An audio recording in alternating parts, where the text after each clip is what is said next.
자꾸 힘든가? 나는 왜 자꾸 사람하고 관계를 안 하고 싶은가? 원래 그렇게 생겨 먹은 게 아니고요. 정서가 그렇게 만들어요. 예. 그래서 관계가 불편하거나 그 다음에 관계를 하기 싫거나 아니면 하려고 하는데 잘 안 되거나 이런 분들 금요일 오후에 이번에 오시는 강사는 원래 제가 그 침신대 권희연 박사를 초청하려고 했는데 이분이 그때 아프리카에 가 있더라고요. 그래서 자기랑 같이 미국에서 공부했던 분이 김천대학교 교수로 있다가 지금 부산에 그 큰 교회 이름 뭐지? 수영로교회. 예, 수영로교회 상담 목사로 있는데요. 마침 그날 본인이 휴가 중이기 때문에 올 수 있어서 금요일 오후에 2시간 강의하거든요. 관심 가지시고 하여튼 관계가 안 되거나 관계를 잘 못 풀어가거나 관계에 딱 걸리면 멈추거나 이런 분들 한번 원인이 어디 있는지를 한번 강의를 통해서 한번 좀 스스로 보게 되는 그런 기회를 꼭 가지시기 바랍니다. 금요일 오후에 2시간 강의합니다. 자, 이제 수련회 4일 남았는데요. 하여튼 일단은 평소처럼 하시면 되고요. 그 다음에 너무 용서지는 마세요. 용서지는 마시고 그냥 내 안에 주님을 사모하고 갈망하는 마음 가지려고 애를 쓰시고 그 주시는 마음을 따라 그냥 하시면 돼요. 마음 주시면 기도하시고 마음 주시면 성경도 읽고 하여튼 그렇게 하면서 하나님 내가 이번 수련회를 통해서 좀 힘을 얻고 싶고 그 다음에 주제대로 상황과 상관이 없는 기쁨을 좀 알고 싶습니다. 갖고 싶습니다. 그런 은혜를 좀 제게 허락해 주십시오. 그렇게 여러분이 기도로 수련회를 준비하시기 바랍니다. 예, 방송실에서는 1절부터 한번 제가 부르면 좀 쭉쭉 띄워주시고요. 예. 오늘 말씀 8장 읽으면 무슨 말인지 이해는 되시죠? 그럼 됐어요. 그럼 됐고 그러니까 중간에 제가 적용점만 간단하게 좀 말씀드리겠습니다. 아마 다음 주도 이번 주 말씀 복습을 못할 것 같아요. 다음 주는 빌립보서로 가기 때문에 그래서 한번 좀 반복해 보도록 하겠습니다. 1절을 보여주시면 같은 내용을 계속 반복해 설명을 하다가 1절에서는 요점까지 정리해 주죠. 요점이 뭐였어요? 언약의 보증이 되시는 대제사장이 지금 우리에게 계신다. 우리에게 여기 계신다. 그거였어요. 그런데 1절을 보시면 어디에 계십니까? 그분이? 하나님 보좌 우편에 계신다. 그랬어요. 보좌의 상징을 제가 3가지 말씀드렸죠. 첫째 뭐였습니까? 통치입니다. 쉽게 말하면 통치. 그 다음에는 보좌는 심판의 주죠. 3번째는 보좌에는 모든 영광이 글로 다 올라가게 되어 있어요. 지금도 세상 왕들의 보좌는 그렇죠. 마음대로 자기가 통치하죠. 자기가 사람을 단죄하기도 하고요. 그리고 모든 영광은 왕에게로 다 가게 되어 있습니다.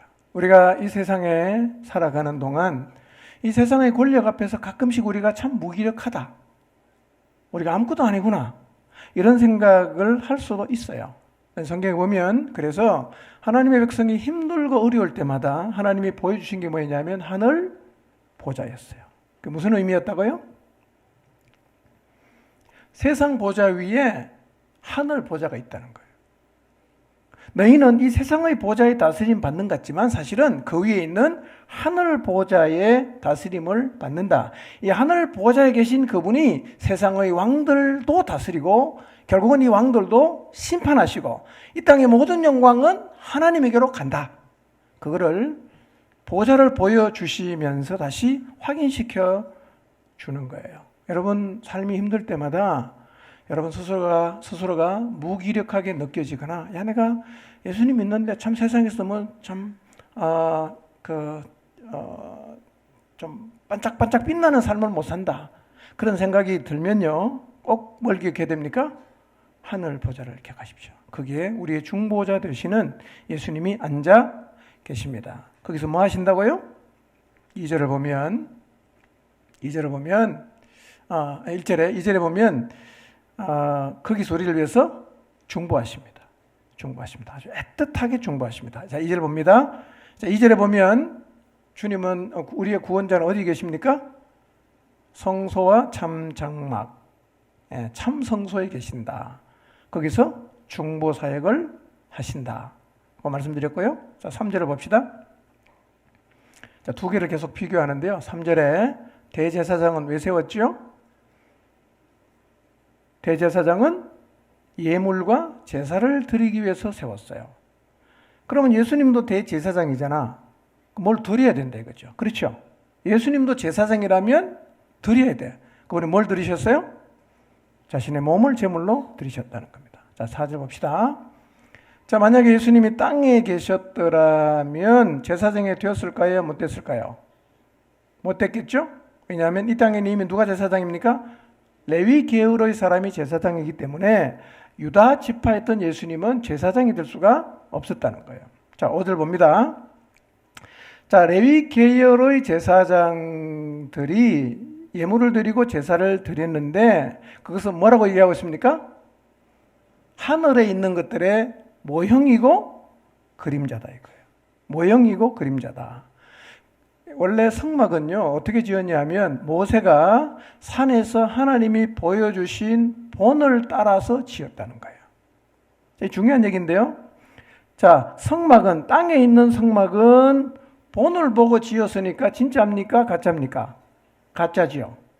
그러면 땅에 있는 성막은 뭐를 보고 지었으니까 뭐가 있다는 거예요? 보고 지었던 본체가 있다는 거예요. 이 이제 4절이 그 얘기입니다. 5절이 그 얘기입니다. 그러니까 이 땅의 첫 언약의 제사장들은 다 뭐예요? 모형이고 그림자인데 본체는 누구라고요? 둘째 언약의 중보자로 오시는 예수님이 본체다. 이렇게 얘기하고 있어요. 6절을 봅니다. 자, 레위계열의 제사장과는 다르게 멜기세덱의 계통으로 오신 예수님은 더 우월한 제사장, 더 좋은 약속으로 세워진 더 좋은 언약의 중보자다.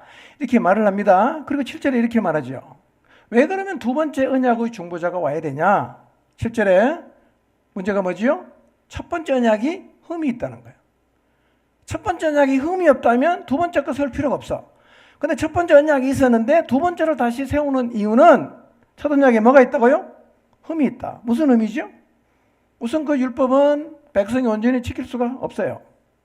그리고 율법은 지킨다고 해도 외적인 부분만 정결하게 하지 인간의 내면 양심은 깨끗하게 할 수가 없단 말이에요. 결국 첫 번째 언약은 뭐를 해결 못합니까? 인간의 죄의 문제를 해결하지 못한다는 거예요. 그래서 하나님이 7절에 보면 8절에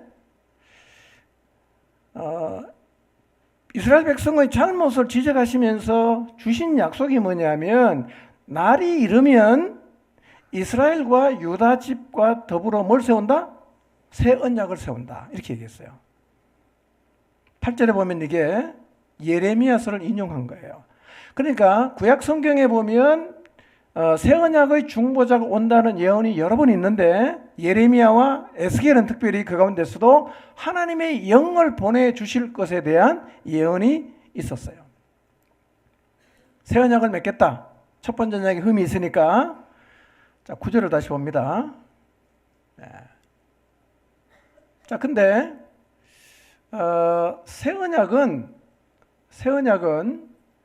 옛 언약과는 다르다는 거예요. 다른데 새 언약을 주는 이유가 뭡니까? 옛 언약을 지키지 못했기 때문에 새 언약을 준다 이렇게 말을 하는데요. 이 말은 이런 뜻입니다. 우리는 약속을 지킬 능력이 처음부터 없다는 거예요. 여러분 살면서 여러분이 약속한 거 다 지켜낼 수 있던가요? 우리는 약속을 지킬 능력이 없어요. 그러면 이제 옛 언약을 우리가 지키지 못해서 그게 흠이 되었는데, 그러면 새 언약도 똑같이 약속이라고 하면 그것도 역시 못 지킬 것이 아닌가라고 생각할 수 있죠. 그런데 새 언약은 어떻게 말하고 있습니까? 완전히 질이 다르다는 거예요. 하나님이 우리에게 주신 새 언약은 옛 언약을 지키지 못했던 우리도 감당할 수 있는 완전히 새로운 형태의 언약을 주겠다, 이렇게 말씀을 하셨는데요. 9절의 말씀은 이겁니다. 새 언약은 이렇게 지켜지는 거예요. 내가 결단하고 내가 의지를 가져서 지켜지는 게 아니라 새 언약을 주실 때 하나님은 이 언약을 지킬 능력도 같이 줘요. 그러니까 우리가 언약 백성으로 살 수 있는 거예요. 우리가 의지로 지켜서 만약에 얻는 것이라고 하면 옛 언약이나 새 언약이나 다를 게 없어. 그런데 새 언약은 우리가 약속을 지킬 능력이 없는 걸 하나님 너무 잘 알기 때문에 뭐까지 주느냐면 언약을 주는 동시에 그것을 지킬 능력도 같이 준다는 거예요. 10절을 보면 내가 언약을 생각에 두고 마음에 기록한다, 이렇게 말씀하시는데 이게 무슨 얘기냐면 성령을 보내주겠다는 얘기예요. 성령을 보내주겠다. 결국은요, 우리가 언약 백성으로서 하나님의 말씀을 지키고 살아가려고 하면 누가 계셔야 돼요? 성령이 계셔야 됩니다. 성령의 인도를 따라가면 언약 백성답게 하나님의 언약을 이루는 삶을 사는 게 가능하지만 성령이 안 오면 우리는 하나님 언약을 지켜낼 능력이 원래부터 없었기 때문에 안 돼요. 자, 그러니까 언약 백성에게 있어서 가장 중요한 분이 누굽니까? 성령님이에요. 성령님이에요. 언약 백성으로 살아갈 능력을 주기 위해서 오신 분이 성령이기 때문에 이제 우리에게 있어서 가장 중요한 것은 뭐예요? 이 성령의 인도를 따라가야 된다는 거예요. 따라가야 된다. 자, 10절에 보면 그래서 여러분 예수님께서 성천하실 때 제자들에게 뭘 기다리라 그럽니까? 성령을 기다려라. 지금 나가는 게 중요한 게 아니라 뭘 받고 나가야 된다? 성령을 받고 나가야 된다. 그래야 언약 백성답게 살 수가 있고 그래야 복음을 전파하며 살 수가 있다라고 얘기를 하셨어요. 실제로는 성령이 오시면 어떤 일이 벌어지느냐면 우리의 마음과 생각에 하나님 말씀이 새겨져요. 성령이 계시면요, 때마다 하나님 말씀이 생각이 나요. 성령이 계시면 내 마음속에서 내가 원래 그걸 좋아하지 않는데 그걸 자꾸 하고 싶은 열망이 생기는 거예요. 그래서 새 언약은 지켜진단 말이에요. 11절. 자, 성령이 오시면 이제 우리가 누구에게 가르침을 받을 필요가 없다, 이렇게 말씀하시죠. 안 배워도 된다. 이 무슨 얘기입니까? 누가 가르쳐 준다는 거예요? 성령이 가르쳐 준다는 얘기예요. 예. 그래서 우리 안에 성령이 계시면 우리가 무엇을 해야 될지에 대해서는 사실은 성령께서 우리 안에서 계속해서 거룩한 부담을 줘요. 말씀이 생각나기도 해요.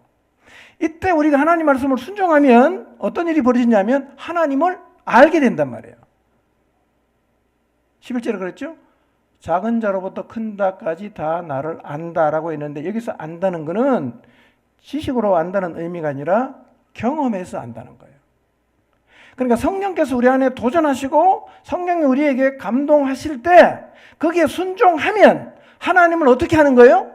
경험으로 아는 거예요. 아, 이렇게 하니까 이렇게 되는구나. 이게 머리로 아는 게 아니라 경험을 통해서 하나님을 진짜 알아가게 된다는 거예요. 그 중요한 건 뭐냐면 모든 믿는 자 안에 계시는 성령께서 우리를 인도하시고 감동하시고 도전하실 때 그 마음을 소멸하지 말아야 됩니다. 소멸하지 말아야 돼요. 많은 경우는 묵살하거든요. 성령께서 내게 도전하시고 감동을 줘도 나 그거 하기 싫어. 이런 자에 딱 거절한단 말이에요. 그러면 하나님을 계속 몰라요. 그때 순종해야 하나님을 진짜 알게 되는 거예요. 여러분, 우리 신앙의 간증은 언제 나타나느냐? 성령의 감동과 인도에 순종할 때 나타나는 거예요. 아, 정말 부담되는데 했더니만 하나님이 이렇게 놀랍게 역사하셨다.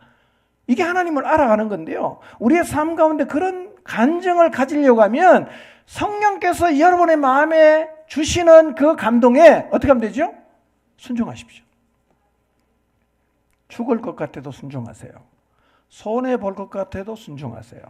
그러면 하나님은 진짜 신실하구나. 하나님의 진짜 약속을 잘 지키시는구나, 이거를 경험한단 말이에요.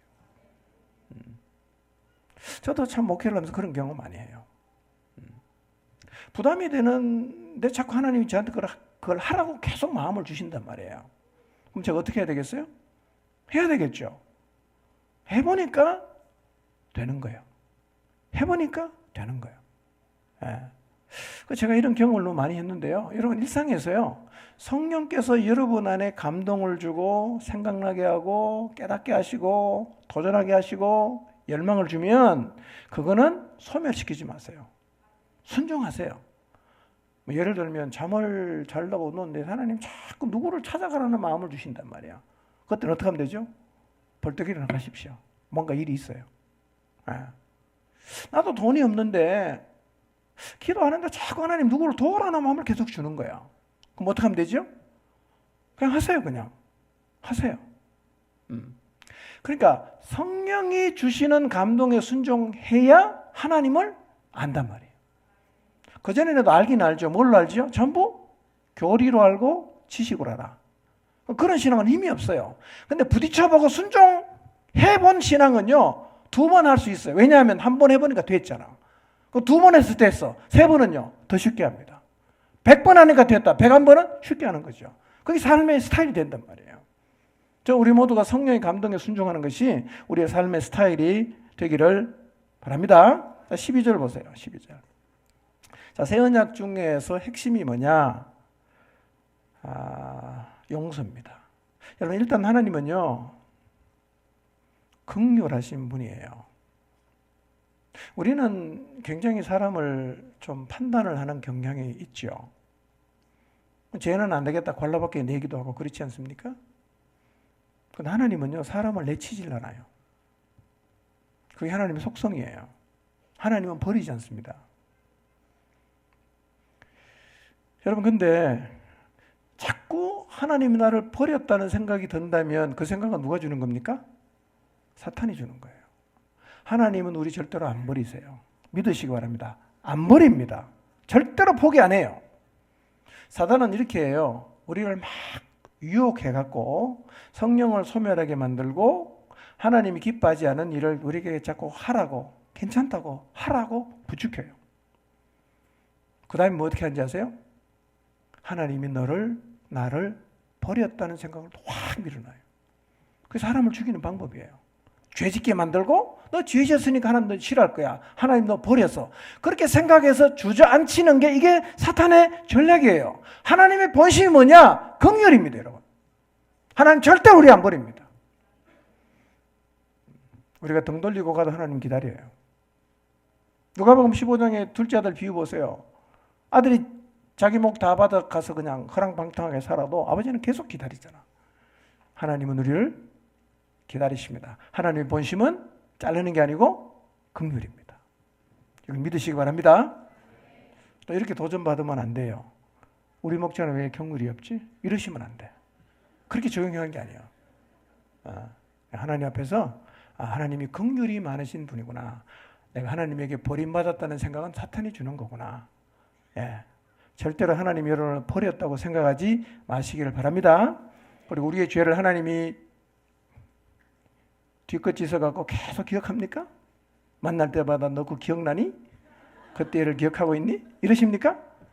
아니에요. 우리는 사실 하나님 앞에 나가면 그렇게 할 것 같다 겁나지만요, 하나님은 우리의 회개한 죄는 기억하지 않는다. 등 뒤로 멀리 던졌다. 뭔 얘기냐? 기억 안 한다는 겁니다. 딜레이트 했어요.